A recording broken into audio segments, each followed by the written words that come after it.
Right guys, hello, it's your favorite tattoo business doc. I'm Dr. Justin Buerta and I hope you're all good and healthy. So POPIA and POPIA. POPI, the protection of personal information, and then POPIA, which is your access to information held. Right, there's obviously, everybody throws the POPIA Act in front of your face these days, but there's rules and reasons, everything else about that is to protect your information. And it is becoming a massive thing to understand how that works. When people want access to any information, be it of a public company, private company, or any institution, there's applications that you need to make, payments you've got to make for the application, and then they've got information officers that will evaluate if you are, let's say, if you may access the information. Let's say you're an ex-employee and you want to access your all your employment records and all your disciplinary records, everything else from a previous employer, or you're going to the CCMA and you're requesting that information. You will then request it under the POPIA Acts for access. Companies have, companies have what they call information officers. So you send them the application, pay the applicable fee, and then they will evaluate if you got rights to access information or not. And there is 30 days in which to do all of this. So most likely you will get the information because you're the employee, it's your information, you're entitled to it. But when you go and you're a client and now you want to know more about the supplier or whatever, the guy you're doing business with, now you're asking for financial information, company structures, this, that, next thing.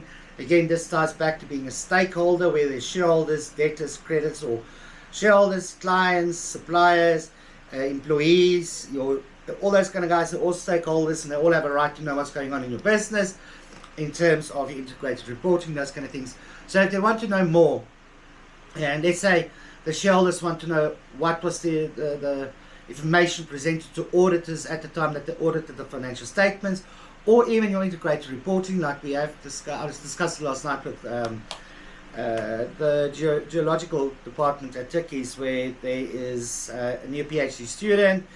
And some of the information that the PhD student will require for his thesis would be sensitive information. I don't think every mind will want to release that information.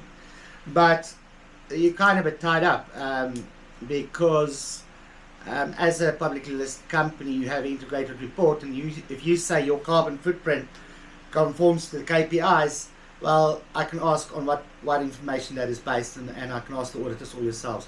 And the information officer will have to provide reasons why it's not being released, and those reasons will have to be quite substantial, or else you can just ask the shareholder to ask the company, and then you'll get information. So, because everybody thinks POPIA, you can always throw that into people's faces.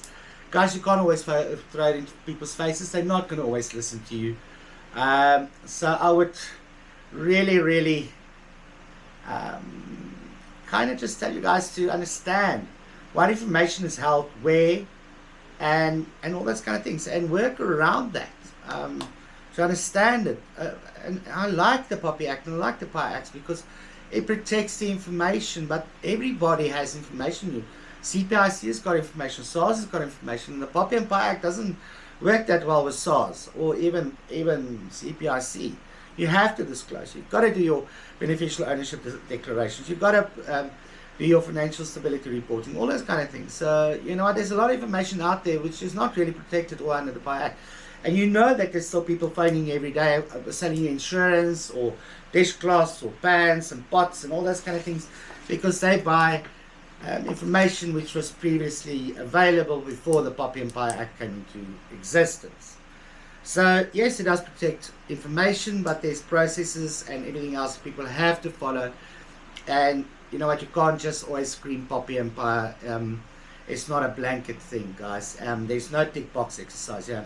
And I reiterate this, there's no tick box exercise. You as the information officer of the company being requested for information have to evaluate the request, and if you grant it, you've got to give reasons. If you don't grant it, you've got to give reasons. There's 30 days, all those kind of things. And yes, you can complain to the information regulator if you feel that your rights have been transgressed. Now, the information regulator is the body that regulates the reporting frameworks for the POPIA and POPIA Acts. They're the guys, and there's now annual submissions that all companies need to make and all institutions need to make in terms of the POPIA Empire Act. They make the declarations to the information regulator, and it is now an annual requirement. There is cost involved to it. There's a lot of work involved to it. It's not just that easy, because you've got to review your manuals, you've got to review your processes, you've got to declare how many applications was received, how many were rejected, how many was accepted, under which special provisions under the Act was it denied or approved, all these kind of things. Guys, it's quite an exercise.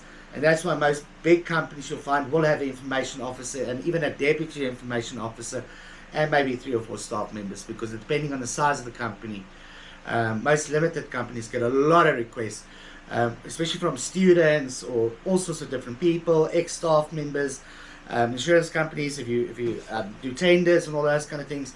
And the guys from evaluating a tender might request additional information, all that additional information. You must go through your information officer so that it's tracked what information goes where and to whom and for what reason. So it's good and it's bad. I mean, it makes life red tape crazy, but at least you know your information is safe. And if your information is released, so released in a proper manner and in the prescribed format. So guys, you gotta look at it as a business person. It doesn't matter how big or small you are. If you hold anybody's information, it's your responsibility. Again, I've got your back and everything will be okay. We'll speak again about this.